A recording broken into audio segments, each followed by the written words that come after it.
ہجرت کی، بس یہی سوچ کے حملہ نہیں کر پاتے تھے، سارے کفار اشاروں میں یہی کہتے تھے، نبی سوئے ہوئے، نبی سوئے ہوئے جاگا ہوا ہوگا علی، تاریخ سناؤ میں شب ہجرت کی۔ آپ میرے بستر پہ پہنچ، آپ میرے بستر پہ سو جائیے، میری جان کو خطرہ ہے، میں جا رہا ہوں، آپ میرے بستر پہ سو جائیے۔ تو سارے شیعہ سنی مورخین نے بس ایک جملہ لکھا کہ جناب امیر المومنین علی بن ابی طالب نے کہا یا رسول اللہ، کیا میرے آپ کے بستر پہ سونے سے آپ کی جان بچ جائے گی؟ اب سمجھ میں آیا رسول خدا نے کسی اور سے کیوں نہیں کہا کہ میرے بستر پہ سو جاؤ، میری جان کو خطرہ ہے، میرے بستر پہ سو جاؤ۔ پیغمبر جانتے کسے سلا کے جاؤں گا نیند ہی نہیں آئے گی، جان کو خطرہ ہے۔ اب جناب امیر نے یہ نہیں کہا میرا کیا بنے گا یا رسول اللہ، یہ نہیں کہا کہ میرا کیا بنے گا، بس ایک سوال کیا۔ سب شیعہ سنی علماء نے یہی لکھا یا رسول اللہ میرے آپ کے بستر پہ سونے سے آپ کی جان بچ جائے گی؟ کہا یا علی میری جان بچ جائے گی۔ تو علماء اہل سنت و شیعہ سب کہتے ہیں تاریخ اسلام میں پہلا سجدہ شکر شب ہجرت بیت رسالت میں علی ابن ابی طالب بجا لائے، فوراً سجدے میں گرے، کہا پروردگارہ تیرا شکر ہے تو نے مجھے اس لائق بنایا، میں تیرے رسول کی جان بچا رہا۔ تو جناب امیر نے کہا یا رسول اللہ کیا میرے آپ کے بستر پہ سونے سے آپ کی جان بچ جائے گی؟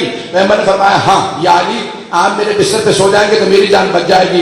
جناب امیر سجدہ شکر بجا لاتے ہیں اور فوراً جس طرح پیغمبر اب آپ پورے بدن کو ڈھانپ کے سوتے تھے، سر سے لے کے پاؤں تک بدن ڈھانپ کے سوتے تھے، سارے کے سارے مورخین نے لکھا پیغمبر پورا بدن ڈھانپ کے سوتے تھے، کروٹ کبھی نہیں لیتے تھے، بالکل سیدھے لیٹتے تھے، پورا بدن ڈھانپ کے سر سے لے کے پاؤں تک، کالے رنگ کی عبا لیتے تھے، کالے رنگ کی عبا لیتے، پورا بدن ڈھانپ لیتے۔ اب نہ کہنا شیعو تم کالا لباس پہنتے ہو، کالا لباس بدعت نہیں سنت ہے۔ پہنچتے رہیں گے چلے گا۔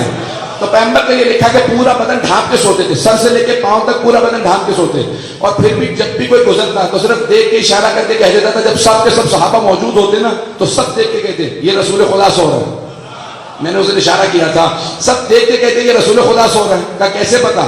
کہ ان کے بدن سے نور چھن چھن کے نکلتا، نہیں پہنچا سکا، ان کے بدن سے نور چھن چھن کے نکلتا۔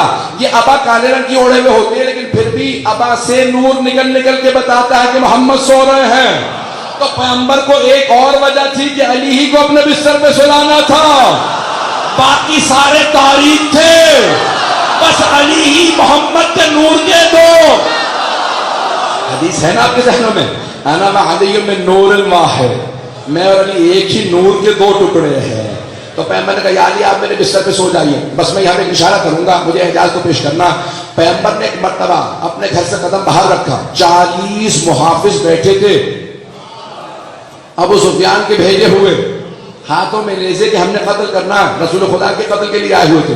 پیغمبر نکلے اپنے گھر سے باہر اور سورہ یاسین کی آیات تلاوت کر رہے تھے، وَجَعَلْنَا مِن بَيْنِهِمْ سَدًّا وَمِنْ خَلْفِهِمْ سَدًّا فَأَغْشَيْنَاهُمْ فَهُمْ لَا يُبْصِرُونَ، ہم نے ان کے سامنے بھی ایک پل بنا دیا، ان کی پشت پہ بھی پل بنا دیا ہے، پتہ نہیں لوگ ہیں یا نہیں۔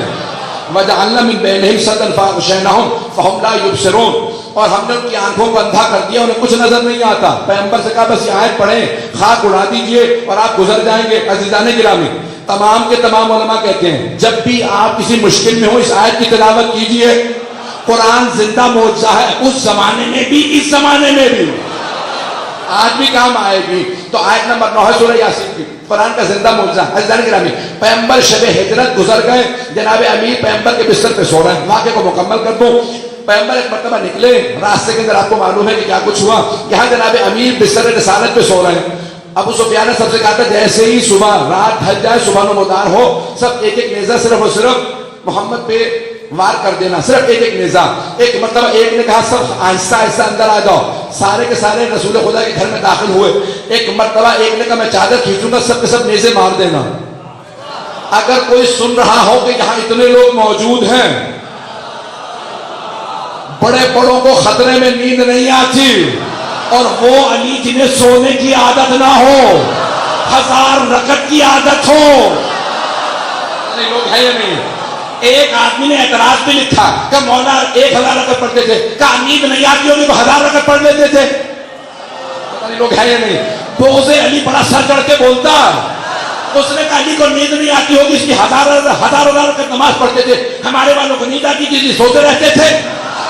تو مولا کو نیند نہیں آتی تھی تو علی نے شب ہجرت سو کے بتایا نیند آتی تھی، اور ایسی آتی تھی کہ قاتلوں کے سائے میں، نیزوں کے سائے میں صرف علی سو سکتے تھے، اور کوئی ہوتا تو ویسے ہی ہاتھ پھیلو۔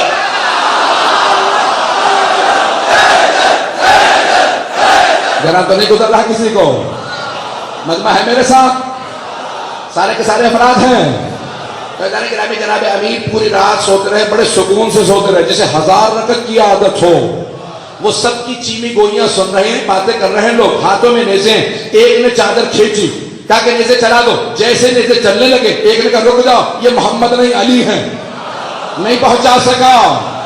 عزیزان گرامی، وہ دیکھنے والے شیعہ نہیں تھے، رافضی نہیں تھے، ابو سفیان کے بھیجے ہوئے تھے۔ پوری رات دیکھتے رہے اور بار بار کہتے رہے ابھی محمد سو رہے ہیں، ابھی محمد سو رہے ہیں۔ بھائی انہیں 19-20 کا فرق پتہ نہیں چلا، یہ نہیں کہا اس کا نور زیادہ تھا اس کا نور کم ہے، اس کا قد بڑا تھا اس کا چھوٹا ہے۔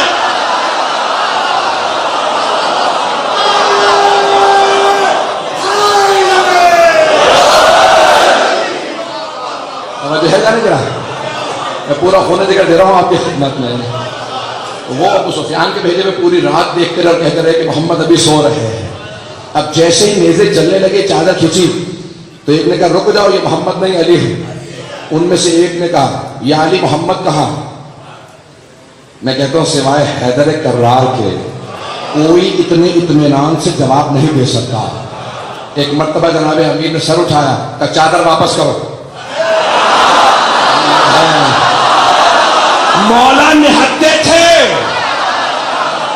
پتہ نہیں پہنچا پا رہے ہیں، مولا نہتے تھے، نہ تلوار پاس ہے نہ نیزہ پاس ہے۔ ایک مرتبہ کا چادر واپس کرو، ان میں بھی ہمت نہیں تھی۔ میں کہتا ہوں آنکھوں ہی آنکھوں میں کہا ہوگا رہے یہ سرخ آنکھوں والا ہے، چادر دے دو، کہ چادر واپس کرو۔ کہ یعنی اتنا تو بتا دو محمد کہاں ہے؟ کہ کیا میرے پاس امانت رکھوا کے گئے تھے؟ جو فرما رہے ہیں ظاہر کہ میرے پاس امانت رکھوا دے گئے تھے۔ ایک مرتبہ ان سب کو پتا تھا یہ علی ہے، چادر دی جناب امیر دوبارہ، کیوں؟ اللہ کا حکم یہی تھا کہ یا علی آپ کو سونا ہے، فوراً دوبارہ اسی بستر پہ ہیں۔ اب رسول خدا ایک بات کہہ گئے تھے، اعجاز قرآن پیش کر رہا ہوں کہ اعجاز قرآن صامت میں بھی ہونا چاہیے، ناطق میں بھی ہونا چاہیے۔ تو پیغمبر اسلام نے کہا یا علی آپ بعد میں آ جائیے گا، میری جو لوگوں نے امانات میرے پاس رکھوائی ہے نا، پورا کا پورا گھر بھرا ہوا امانات سے، وہ لوٹا کے آئیے گا۔ خدا کی قسم، مصطفیٰ کی قسم، مرتضیٰ کی قسم، قرآن ناطق کی قسم، مولا کے شب ہجرت بستر رسالت پہ سونے کی قسم، مولا نے نہیں کہا یا رسول اللہ پورا گھر بھرا ہوا ہے، بتا دو دیں کون سی امانت کس کی ہے؟